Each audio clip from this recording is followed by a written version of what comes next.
समाजशास्त्र को समझने के लिए यह आवश्यक है कि काम्टे ने समाजशास्त्र को किस रूप में सोचा। श्री अगस्त काम्टे ने समाजशास्त्र को दो भागों में बांट दिया है। सामाजिक स्थिति विज्ञान, अंग्रेजी में जिसे सोशल स्टैटिक्स बोलते हैं, और दूसरा है सामाजिक गति विज्ञान, सोशल डायनेमिक्स। दो भागों में बांटा है, स्थिति विज्ञान और गति विज्ञान। स्थिति से आप समझ सकते हैं साधारण रूप में कि जो स्थिर है, जिनमें परिवर्तन नहीं हो रहा है, वे चीज़ें सामाजिक स्थिति के रूप में उन्होंने मानी। और दूसरा जिसमें परिवर्तन हो रहा है, विकास हो रहा है, जो स्थिर नहीं है। एक तो स्थिर है और एक स्थिर नहीं है। स्थिर है जो वो स्थिति विज्ञान है, जो स्थिर नहीं है जिसका विकास हो रहा है, वो जिसका संबंध एक का तो संरचना से है और दूसरे का विकास से है। तो दो भागों में बांटा है उन्होंने, सामाजिक स्थिति विज्ञान और सामाजिक गति विज्ञान। जो स्थिर है और एक गतिमान है। सामाजिक स्थिति विज्ञान नंबर 1, नंबर 2 सामाजिक गति विज्ञान है। अगस्त काम्टे के अनुसार कोई भी अंतिम शक्ति नहीं है, परंतु मानवता एक परम वास्तविकता है। काम्टे ने मानवता के धर्म को प्रस्तुत किया है। मानवता के धर्म से संबंधित हैं श्री अगस्त काम्टे। उन्होंने सोचा है कि कोई भी अंतिम शक्ति नहीं है, मतलब वो परमात्मा को नहीं मान रहे हैं, वो मनुष्यता को ही सब कुछ मान रहे हैं। इसलिए कह रहे हैं परंतु मानवता एक परम वास्तविकता है, क्योंकि मनुष्य दिखते हैं, उनकी मानवीयता दिख रही है, इसके आगे उनकी कोई सोच नहीं है। जो दिख रहा है उसी को उन्होंने सत्य मान लिया है। मानवता को उन्होंने एक परम वास्तविकता बताया है। इमाइल दुर्खिम के अनुसार सामाजिक तथ्य व्यवहार अर्थात विचार, अनुभव या क्रिया। व्यवहार को किस रूप में माना है? व्यवहार के अंतर्गत आते हैं विचार, अनुभव या क्रिया।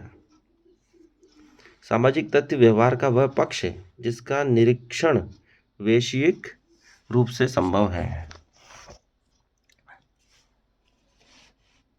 और जो कि एक विशेष ढंग से व्यवहार करने को बाध्य करता है।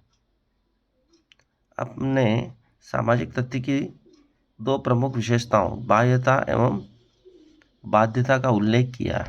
सामाजिक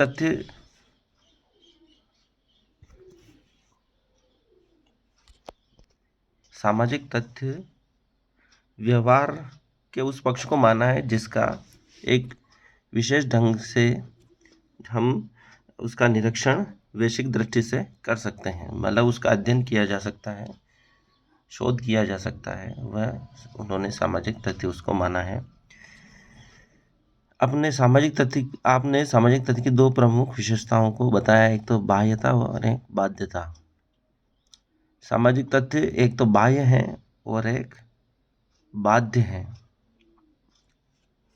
सामाजिक तथ्य को दो रूपों में उन्होंने वर्णित किया, बाह्यता एवं बाध्यता के रूप में।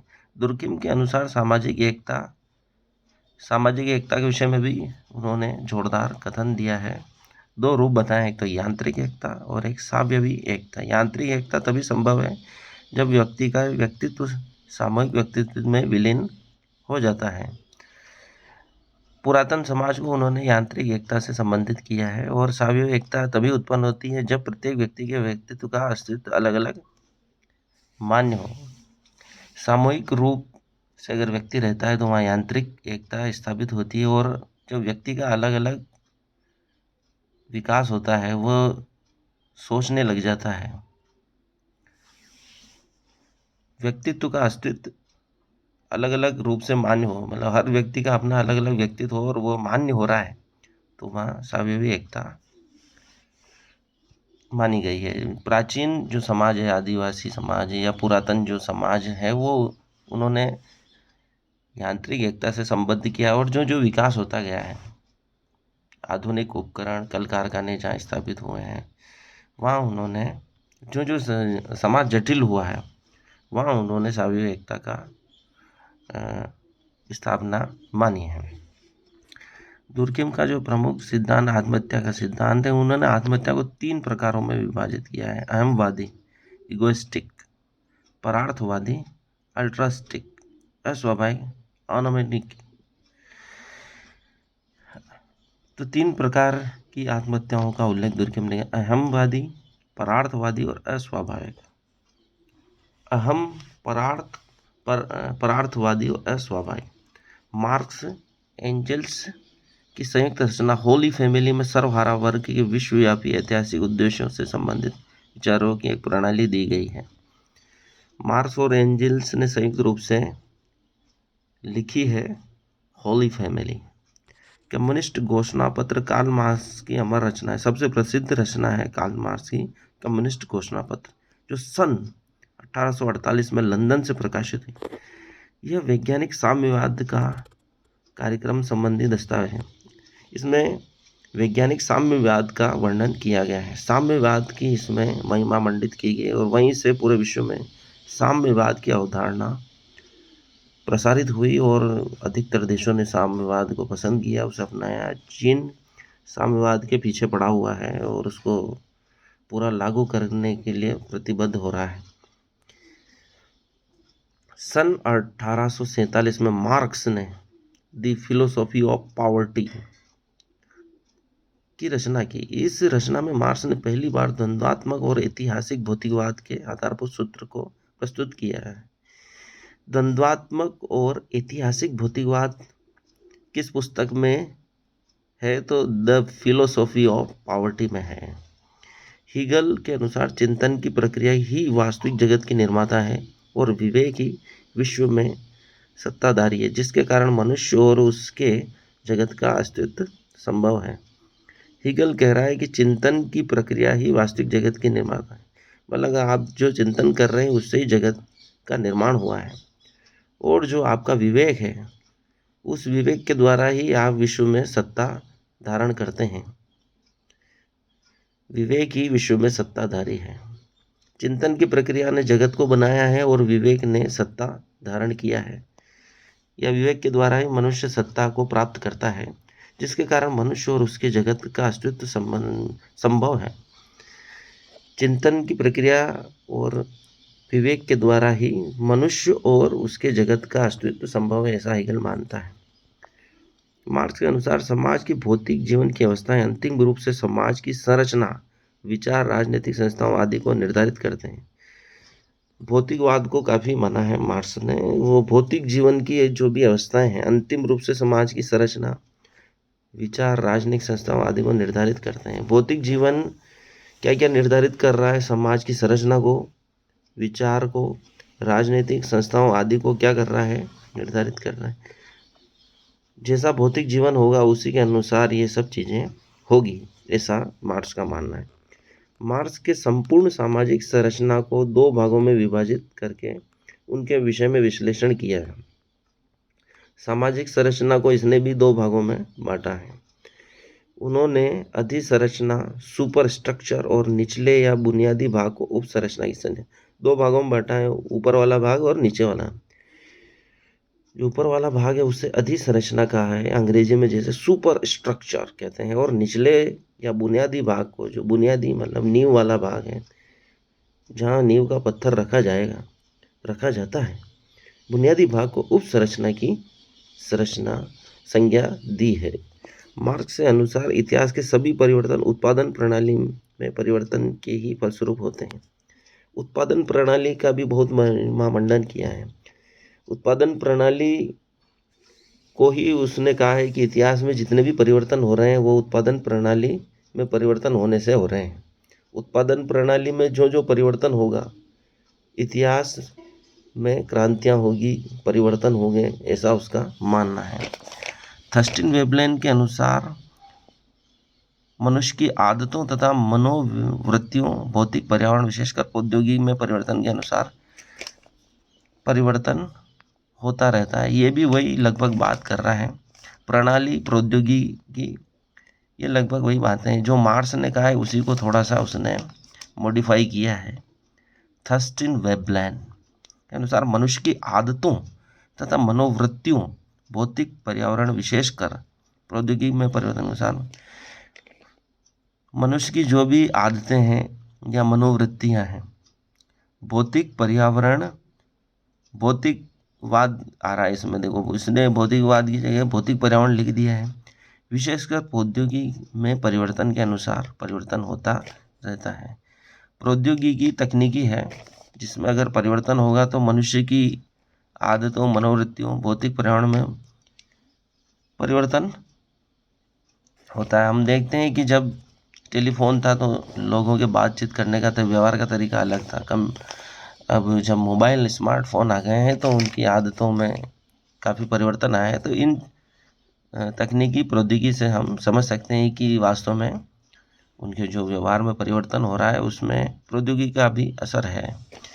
जर्मन समाजशास्त्री विल्फ्रेड पेरेटो एक ऐसे समाजशास्त्र का निर्माण करना चाहते थे जो यथार्थ और वैज्ञानिक हो।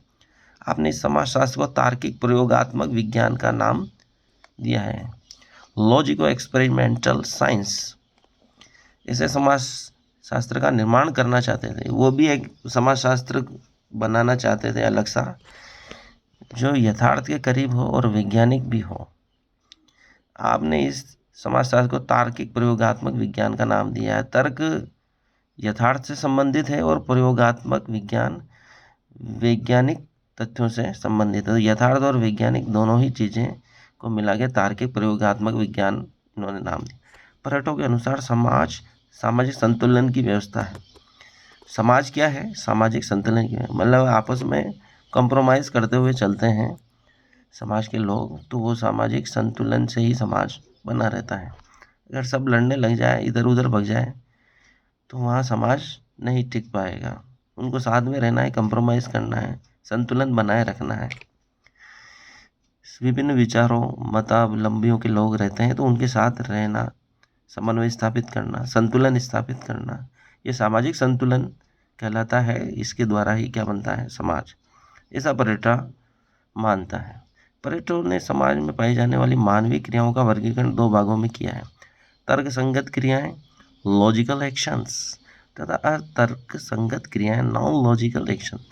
तर्क संगत क्रियाओं का आधार सामान्यतः वैषयिक होता है, जबकि अतार्किक क्रियाओं का आधार प्रतीतिक होता है, सब्जेक्टिव होता है। एक ऑब्जेक्टिव है, ऑब्जेक्टिव तर्क वाला है, और सब्जेक्टिव है, अतार्किक है।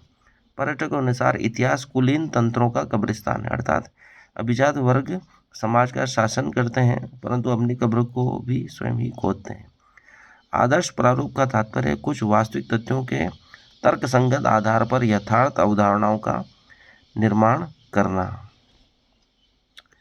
आदर्श प्रारूप कब बनेगा? जब कुछ वास्तविक तथ्य हम लेंगे, उसके तर्कसंगत आधार पर यथार्थ अवधारणाओं का निर्माण करेंगे। वास्तविक तथ्य लेकर कुछ अवधारणाएं बनाएंगे यथार्थ वाली, तो वो आदर्श प्रारूप कहलाएगा। कुछ मतलब तथ्य ऐसे तो होने ही चाहिए जो वास्तविक हों, उसी के आधार पर हम आदर्श प्रारूप बना सकते हैं। मैक्स वेबर ने सामाजिक क्रियाओं को 4 श्रेणियों में बांटा है, तार्किक, मूल्यांकनात्मक, प्रभावात्मक, परम्परा। तार्किक रूप से मूल्यांकन करके प्रभाव और परंपरात्मक का अध्ययन करना, ऐसे इसको याद किया जा सकता है। तर्क, मूल्यांकन, प्रभावात्मक, परंपरात्मक।